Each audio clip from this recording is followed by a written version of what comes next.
Oral questions by members. Leader of the Official Opposition. Thank you, Honourable Speaker. Well, last week, the Premier had nothing to say when we asked why his government was cutting support to some of the most vulnerable people in British Columbia. And the Minister of Social Development dutifully stuck to his speaking notes. Since then, and I'm sure the Premier has as well, we've heard from those who will bear the brunt of this NDP cut.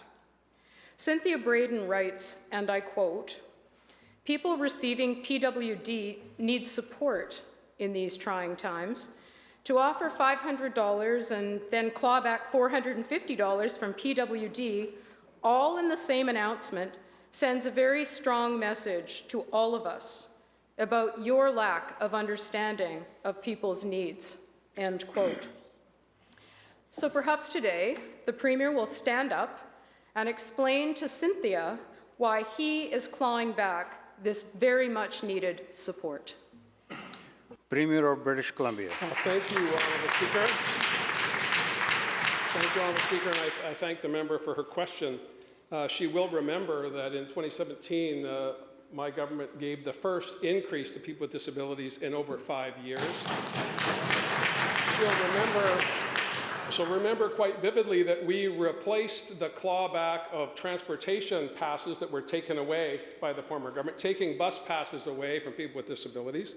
And when the pandemic hit, we introduced a new $300 a month benefit for a 3-month period, extended it for another 3 months, and have only recently reduced that so that we could get into the budget process and make any increases permanent in the years going forward. I would have thought someone who spent 16 years in government would have understood how government makes decisions.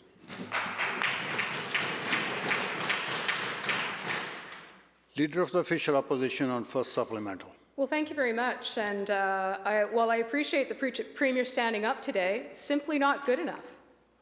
What the Premier needs to do, he may want to continue to look back, but what the Premier needs to do is stand up and look in the mirror. Because this decision wasn't made 5 years ago or 10 years ago, it was made last week. And the responsibility for the decision lands squarely on his shoulders. Christie writes, and I quote, "The $300 supplement has made an absolute world of difference to many disabled folks, including myself. Yet you chose to cut it in half prior to canceling it in the middle of a pandemic," end quote. So in the middle of the pandemic, this government is making it harder for those living with disabilities instead of making life just a little bit easier. So instead of promising maybe somewhere down the road, some budget process, somebody will look at it, the Premier has the opportunity to stand up today, rethink that decision, and give assurance to the most vulnerable in British Columbia that he's actually paying attention to their concerns. Premier. Thank you, Honourable Speaker. Well, we are paying attention to people with disabilities. That's why we returned the bus pass that government took away. That's why we gave the first increase in over 5 years when we had the opportunity. And when we had the opportunity in the midst of a pandemic, we put $300 a month into the pockets of vulnerable people for a 3-month period, and then we doubled it again for another 3 months. And through the remainder of this fiscal year, which means nothing to the people back at home, but should mean something to the Leader of the Opposition, we've ensured that those same people have the same amount of money. In fact, they'll have $50 more as we go through the budget process and make permanent changes to reduce poverty in British Columbia. I'll also remind the member before I take my seat that British Columbia was the last province in the country to have a poverty reduction plan because that member sat on it for 16 years and did nothing. To stand up today and profess she cares is a little bit rich. Leader of the Official Opposition for second supplemental. I absolutely do. And what's a little bit rich is that the Premier seems to have forgotten that today, not 3 months from now, not during a budget process, by the way, which this government brought everyone to the legislature to discuss, pushing off that budget longer and longer and longer from when it should be in this House. So the Premier has the opportunity today. He actually won the right to be the leader of his party and of government. He doesn't have to wait. He can take that worry off the minds of British Columbians who have enough to worry about. Listen to what TJ had to say. Here's what TJ had to say, and I quote, "My stomach just dropped, and I became nauseous, because what I read into this is that they will be taking it all away very soon," end quote. It's not about waiting for a budget process. It's not about letting people worry and be concerned and be upset. They have enough to worry about. And the Premier can stop looking in the rearview mirror and start taking responsibility for decisions that he and his government made last week. So will the Premier do the right thing? Will he get up today, right now, and end the clawback? Premier. Thank you, Honourable Speaker. And again, it's absolutely gobsmacking to hear the Leader of the Opposition of a party that took away money from vulnerable people, took away their bus pass, did not increase income assistance or disability pension for people for half a decade, to now be indignant because we continue to keep the dollars going, through the pandemic as we prepare for the budget process to meet the needs of all British Columbians. Now, Her Majesty's official opposition is supposed to have a modicum of common sense, Honourable Speaker, and after 16 years in government, I would have thought that the Leader of the Opposition would understand how budgets are made. We are going to make the budget, and we will be mindful of all British Columbians, particularly those that are vulnerable at this extraordinary time in our history. I appreciate the member needs to stand up and say something. I would have thought that she would have come at this from a perspective where she had some stable ground to stand on. Member for Peace River North. Thank you, Honourable Speaker. The Minister last week veered off script for a moment and talked a little bit about, and I quote, his reduced rate, which sounds fancy, or like a fancy way of saying a cut. Paula writes, and I quote, saying that it balances out with the $500 doesn't make sense. Everyone else in BC below a certain income gets $500, so it shouldn't be counted as extra for people on PWD. Also, the fact that people need to apply for this and go through hoops will be a huge barrier for a lot of people, and many will not receive the $500, end quote. So again, to the Premier, talking about the decision last week, will he end the clawback? Minister of Social Development and Poverty Reduction. I also want to tell members, Minister is online, but his Wi-Fi may not be working properly. Minister. Thank you very much, Honourable Speaker, and I appreciate the member's question. And it's a repeat. The answer is obvious and clear. In March, the province introduced a workers' benefit for people in the province, and since not everyone was eligible, a $300 supplement was added to those in receipt of income assistance and disability assistance, as well as those receiving the senior supplement. That was renewed after the first 3-month period for another 3 months, and then another 3 months. And this month, the province introduced a recovery benefit. And unlike the workers' benefit, the recovery benefit is open to everyone under a certain income threshold. So people on income assistance and disability assistance will be eligible and can apply for this recovery benefit. And in addition, starting in January, there is a supplement of $150 for 3 months. So I would suggest that if one were to do the math, one would realize that everybody in receipt of income assistance or disability assistance will be receiving more. And to give an example... Thank you, Minister. You're welcome. Member on his supplemental. Thank you, Mr. Speaker. The fact remains that this cut will hurt people. Doesn't matter how you slice it, and the Minister talks about a $150 increase. It isn't, and the thousands of people that are taking to social media, the thousands of people that are signing the petition, say also the other way. Danny Lamb started this petition to fight the NDP cut and is asking the Premier to go back to the drawing board and do better for those that are vulnerable and most at risk. Victor is one of hundreds of British Columbians who have already signed the petition, and he says, quote, "The most vulnerable should not be the ones paying for this pandemic." Again to the Premier, will he do the right thing and stop this clawback? Minister of Social Development and Poverty Reduction. I appreciate the opportunity to carry on with my response, and I have the opportunity to tell the member from Peace River South that, in fact, someone receiving income assistance or disability assistance previously, as a single parent, they would be receiving $900 for 3 months. Under the new system, which is being used for January, February, and March, that includes the benefit available to 3.7 million British Columbians, that single parent will be receiving $1,450 versus the $900.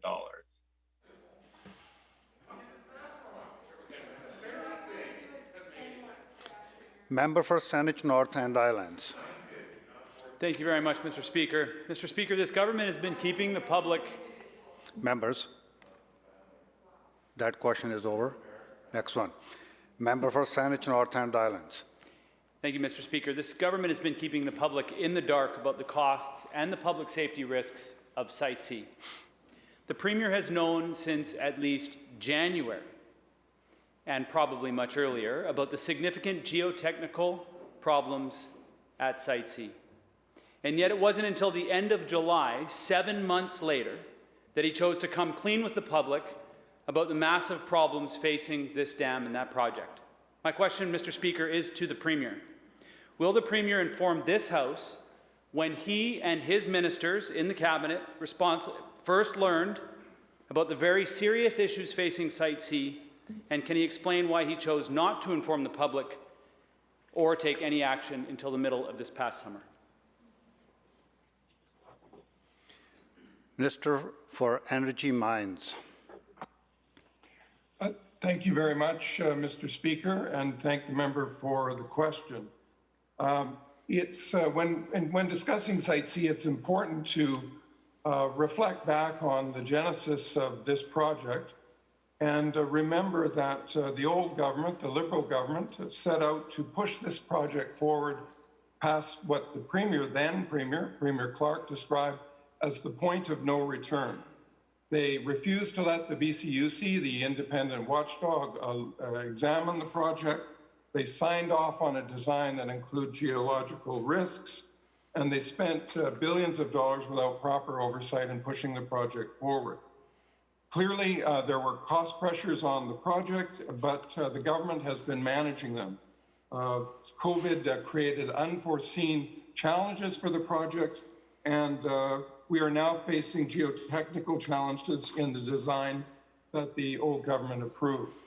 As a result of that, I asked and brought on Peter Milburn, a former deputy minister, to the member for Abbotsford West as a special advisor. He has been playing a major role in examining the project. He will provide me and our government with independent advice and a fresh perspective. I'm expecting that report shortly, and we will go from there. I don't really want to prejudge the results of his review. Member for Saanich North and Islands for supplemental.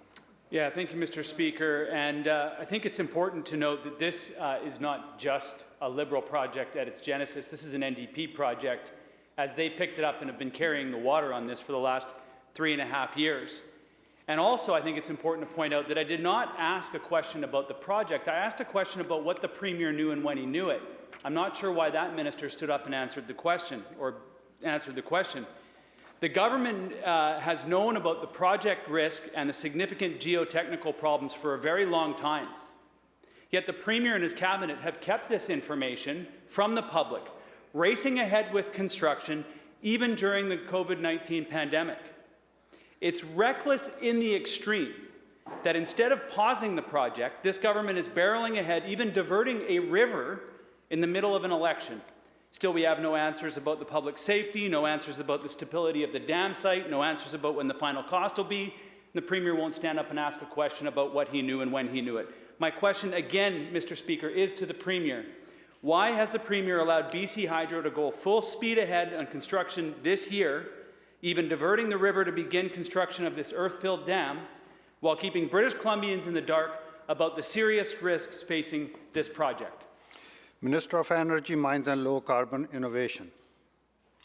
Well, thank you very much, Mr. Speaker. It's disappointing to hear this member spread information. BC Hydro has been clear. It wasn't until December 2019 that engineers confirmed the significant foundation challenges associated with the right bank. In January 2020, further analysis on the foundation and potential enhancements was initiated, and this work continued into the spring. That's one of the items on which we'll expect further comment from Mr. Milburn. Leader of Third Party. Thank you, Honourable Speaker. And I'll say what is disappointing is that the NDP government won't actually stand up and give accurate information to the public or to this House on this project. And this is really starting to look like a cover-up when the Premier won't even stand up and answer the question posed to him by my colleague from Saanich North in the island. There is a shocking amount of secrecy around Site C. This is the single most expensive infrastructure project in BC's history, and the Premier is deliberately keeping the public in the dark while spending $3 million per day continuing construction. This is public money, Mr. Speaker, and people have a right to far more transparency and accountability on this project than they are getting. My question, Honourable Speaker, is to the Premier. Will the Premier commit to releasing the full, unedited, unredacted Milburn report and the terms of reference, as well as the reports from the Technical Advisory Committee, all Site C Project Assurance Board records, and all reports from the Site C independent engineer? Minister of Energy, Mines and Low Carbon Innovation. Thank you very much, Mr. Speaker. As I mentioned, I brought on Mr. Milburn, who's a professional engineer and a former deputy minister. He has been examining the project, playing a very important role, and it's because we take this situation very seriously that he has been brought on, and he will provide advice. He will give myself and our government independent advice and a fresh perspective. I'm not in a position to prejudge the results of his review and therefore not able to answer some of the detail in the member's questions. Leader of Third Party on supplemental. Thank you, Honourable Speaker. And my colleague and I have asked a series of questions of government today about the single largest infrastructure project in BC's history, and we have not received a single straightforward answer. We've seen in this question period what is reminiscent of what we have seen around Site C for the last 3 years. Few answers, very little information, no transparency from this government. Peter Milburn's appointment is an exercise that appears to serve as political cover for this government to avoid answering questions for anything else. Milburn doesn't have the right technical expertise to even recommend a fix to the site, and he is, like every other expert that this government brings forward, far from independent from this project. My question through you, Honourable Speaker, is to the Premier. Will he finally do the right thing, suspend construction at this dam and appoint an independent panel of actually internationally recognized experts to undertake a review to see if this project can be built safely and at what cost? Minister of Energy, Mines and Low Carbon Innovation. Thank you, Mr. Speaker. I have full confidence in Mr. Milburn, and I don't share the view that's expressed of his expertise and his qualifications. And I'm looking forward to the report and the advice that he will provide to myself and to the government, and I think it will be very helpful in assessing the path forward for this project. Member for Vancouver-Langara. Thank you, Mr. Speaker. On September 6, 2017, the NDP cancelled construction that had already begun on the replacement of the George Massey Tunnel. That decision cost taxpayers $100 million and stopped a replacement that would have been open in 2022. At the time, the NDP promised immediate actions to, quote, find the best solution for the George Massey corridor, end quote. It has been nearly 3.5 years, or 1,195 days since then. After 1,195 days, can the Premier tell us the best solution and when it will be built? Minister of Transportation and Infrastructure. Thank you. Thank you, Mr. Speaker, and thank you to the member for the question. I'm very pleased to report that in the coming days, government will receive a business case on the crossing replacement project with recommended options, timelines, costs, all of those sorts of things. I had a meeting last week with leaders in Metro Vancouver to advise them of this, what an engagement plan will look like immediately beginning in the new year in 2021. Of course, the member will know that what this government has done, and this was, of course, not done previously when they were in power, is that we have actually created a budget to replace this key piece of infrastructure. So that is in our fiscal plan. That is part of what we would like to do. We will get to a Massey crossing that has the support of Metro Vancouver mayors. That was critically important to them. Our engagement with First Nations leaders as well is critically important. And what is really critically important to all Vancouverites and people who will use the new Massey replacement is that it be free of tolls, quite frankly, because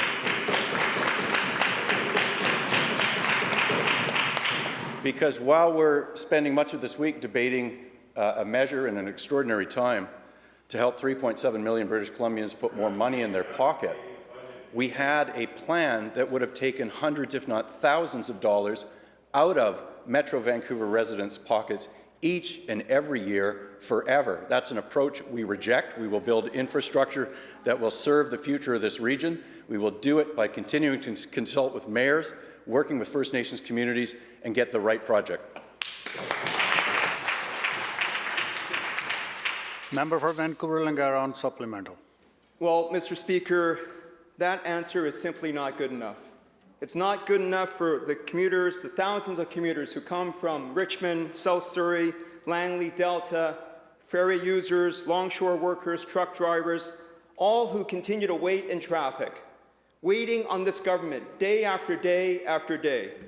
They need an answer from this government, not more empty promises of timelines to come.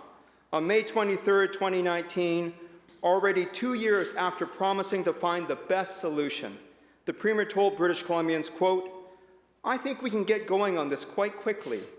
Minister Claire Trevina is seized with this opportunity, end quote. Yet here we are, Mr. Speaker, 571 days after the Premier promised to act quickly. Instead, all we get from this NDP government is delay after delay after delay. Last week, the Minister of Transportation was asked about a potential timeline for this project, but he couldn't even say if a replacement for the George Massey Tunnel would be done by the year 2035. After 1,195 days of delay, can the Premier tell us when a replacement will be built? Minister of Transportation and Infrastructure. Thank you very much, Mr. Speaker. And one of the critically important things that the business case is going to advise us, especially as we look to recover our economy after we get through the COVID-19 pandemic, make critical investments, invest an additional $3 billion over the most ambitious capital plan that this province has ever had, is to see how we can accelerate timelines for exactly that. We wanted to get to the right decision. This is a tremendously technical review. It, of course, involves key pieces of federal legislation. We're talking about the Fraser River here. We're talking about the Fisheries Act, the Navigable Waters Act. This has to be done right from an environmental perspective. This has to be done right in terms of how it serves the region for decades to come into the future. So the review is critically important. I've told the mayors that the timeline is there. The timeline is being adhered to. We're going to get to this in the new year as a government. We have a budget to be able to do this. This is a critically important and exciting piece of infrastructure. I would ask maybe the member, if he wanted to do something constructive to work with the government, is to join us in reminding the federal government, our friends there, where we've successfully negotiated many partnership agreements, that this would be an excellent candidate for a partnership agreement. This is the national trade corridor that is significant for the economic health of British Columbia. Wouldn't it be great if every member in this House agreed with that, and that we all had a common voice to Ottawa to urge that this be a candidate for investment in British Columbia to get people working, to solve the congestion, and to build a replacement that is worthy of British Columbia? Member for Delta South. Well, thank you, Mr. Speaker. And speaking of working together with government, I would say we work quite well with the other side of the House. With $100 million that we spent during our time of 3.5 years of getting the bridge to where it was, with the sand, with the pilings, with all the different things that we put in place to give them the opportunity to keep going on it. But they killed the project, Mr. Speaker. Mr. Speaker, people are trying to get home from work, get their kids to practice, and seniors to medical appointments. They can't wait another decade, Mr. Speaker, stuck in traffic in the largest traffic bottleneck in British Columbia. If the Premier hadn't played petty politics 3.5 years ago, we'd have a bridge almost 2/3 complete. Every month, for 39 months, there seems to be a new excuse. So, Mr. Speaker, to the Premier, my constituents want to know when a replacement will be built. At the very least, can he give a specific date when a business case will be made and a decision made about what to build? Minister of Transportation. Thank you, Mr. Speaker, and to the member for the question. And as I've said in my previous answers, the business case being delivered to government is literally days away. I've given a heads up to Metro Vancouver mayors, including the mayors of Richmond and Delta, of that, and how we need their time and attention immediately in the new year to be able to, once government has had the ability to digest that crucially important business case. But what I would remind the member opposite of is that, in actual fact, this government has avoided playing politics. It was the then government that played politics with the Massey Crossing project. We've avoided that studiously by working with mayors, by integrating this project into the regional transportation plan. And if the member doesn't want to take my word for it, well, let me read the words of the MLA for Kamloops South Thompson, because he reflected on why the Massey Bridge was so universally unpopular in the host communities in which it was being built a few years ago, when he was licking his wounds after they lost that election. And I think the wisdom carries on for today if the member wants to go down for a stroll down memory lane. And the member said, a lesson for me that I really want to apply moving forward is that I think we had our elbows up a bit too much with mayors. I think the tone of conversation was not always one of partnership and working together. Well, Mr. Speaker, the tone on this side of the House and the business case that we look forward to receiving in a few days is all about partnership. It's all about moving forward, and it's all about getting the project that the Massey Crossing deserves. Member for Delta South and supplemental. Thank you, Mr. Speaker. Mr. Speaker, there's no money in the budget, there's no date for completion, and not even a business case that is now overdue. In the campaign, the NDP promised a business case this fall and federal funding by the end of the year. None of what was promised has happened. All we get is delay after delay after delay. This government can't even tell us, will it be a bridge or will it be a tunnel? Despite stacks of studies and reports that lay out all of the options. And regarding a bridge or a tunnel, I've been told recently in the media by our member from Delta North that it's going to be a tunnel. And I spoke to the chief of Tsawwassen First Nations just the other day, and I certainly hope that they've had consultations with First Nations, because the Tsawwassen First Nations wants nothing to do with a massive concrete tube sunk into the bottom of the Fraser River. Again, to the Premier, it is really a simple question. When will a business case be made public and a decision made about what they're going to build? Minister of Transportation and Infrastructure. Thank you, Mr. Speaker. And again, to the member, I've said a few times now, I think this afternoon, and certainly on other occasions, the business case is coming any day now. This is an extensive technical review about the preferred option.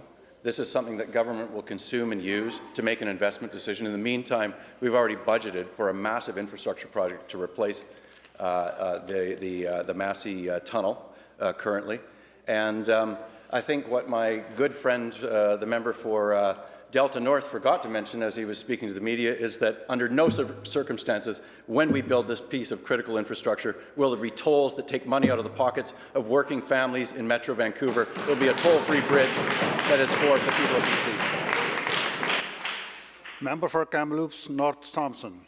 Thank you, Mr. Speaker. Well, it's interesting. The minister has referenced a few times now that they have money budgeted, they have a plan ready to go, that there's monies identified.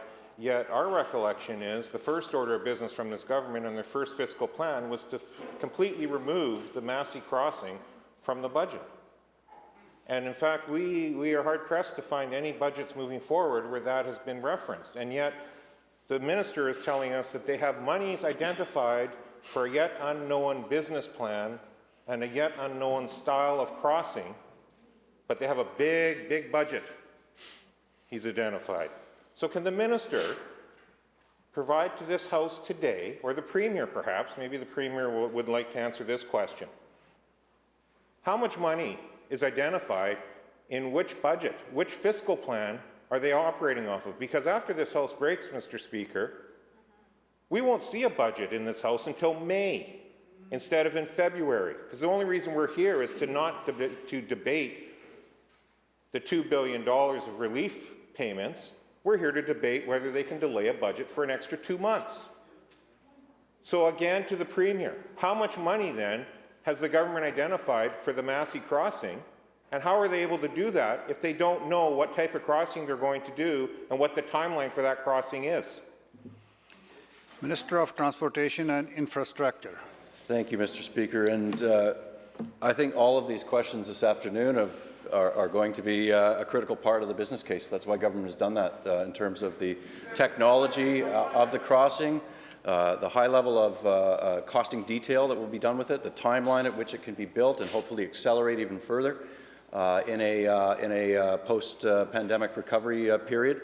All of those sorts of things are why we are getting the level of advice that we are getting. That's why we've had the engagement. That's why we've had a task force with mayors in Metro Vancouver. It's why we've had engagement with the Tsawwassen First Nations and others. And all of those things are important to moving the project forward, including the fiscal space we've created to build an infrastructure project that will replace the Massey Tunnel.